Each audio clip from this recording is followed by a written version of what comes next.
after 9 years, $20 billion, and a seemingly endless string of controversies. The world's longest sea-crossing bridge between Zhuhai, China, and the autonomous regions of Hong Kong and Macau was officially opened today by Chinese President Xi Jinping. According to James Griffiths and Sarah Lazarus of CNN, the 34-mile bridge, which spans the Pearl River Delta, may cut travel times between the three locations to as little as 30 minutes, down from 3 hours. The bridge will be accessible to traffic starting Wednesday, but private drivers will need a permit to be able to cross it. And as Hallie Detrick reports for Forbes, permits are not in abundant supply. Just 300 permanent permits are available for Hong Kong residents making the trip to Macau, and permits to mainland China are only granted to individuals who meet certain criteria, such as having donated to charities on the mainland or being employed at a recognized high-tech enterprise. Without proper documentation, drivers will have to switch to special shuttle buses that cost between $8 to $10 per trip, depending on the time of day. The new structure is an impressive feat of engineering, encompassing not only a bridge, but also an underground tunnel strung between two artificial islands, which will help reduce disruptions to busy shipping routes. Some 400,000 tons of steel were used to build the bridge, which, as violent law of the Los Angeles Times puts into perspective, means that it stretches longer than 14 Golden Gate bridges lined up end-to-end. It is also reportedly strong enough to withstand an 8.0 magnitude earthquake, a typhoon, and strikes by cargo vessels. The bridge is a major part of the Chinese government's Greater Bay Area project, which aims to connect Hong Kong and Macau with 9 major cities of the coastal mainland province of Guangdong. Officials hope to build the region into an economic and tech hub similar to Silicon Valley, and to make it easier for tourists to travel between the cities. Hong Kong and Macau, a gambling destination known as the Las Vegas of Asia, are already popular vacation spots for travelers from mainland China. In the first half of the year, 23.7 million and 11.7 million mainland visitors traveled to Hong Kong and Macau respectively, reports Alice Yan of the South China Morning Post.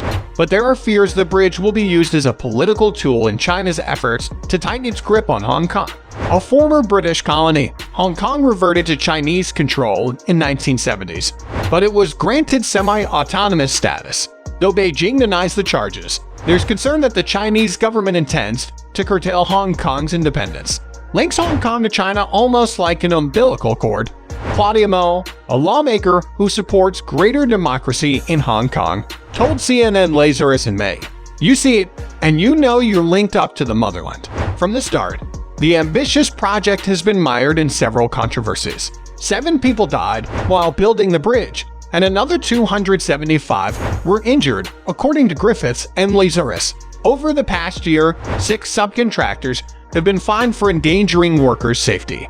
The Chinese white dolphin, an endangered species that was once most abundant in the Pearl River Delta region, has also been threatened by the construction of the new bridge and other development projects in the area.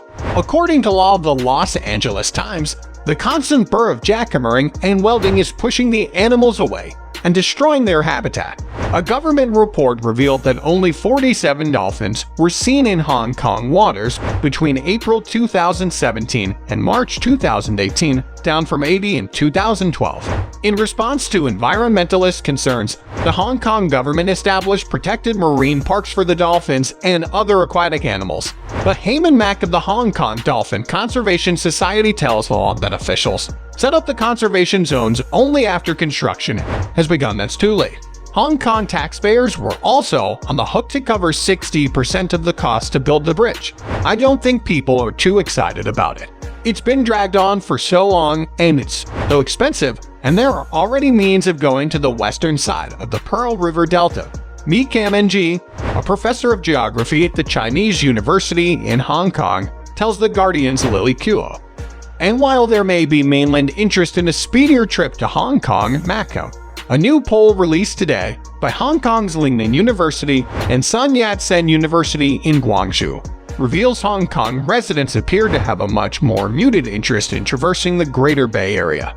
Of 1,033 residents interviewed this summer, 4.7% reported they had traveled to the Greater Bay Area. excluding Hong Kong and Macau, more than once a month in the past year. 53.9% said they had not visited the 9 mainland cities at all in that time. Nevertheless, as NG tells Kuo The Guardian, the bridge's opening will certainly serve as an interesting experiment, as it will link together 3 jurisdictions that span wide-ranging cultural histories, currencies, and legal systems. So that's it for today. If you like this video, then please hit the like and subscribe button for more videos. Thanks for watching.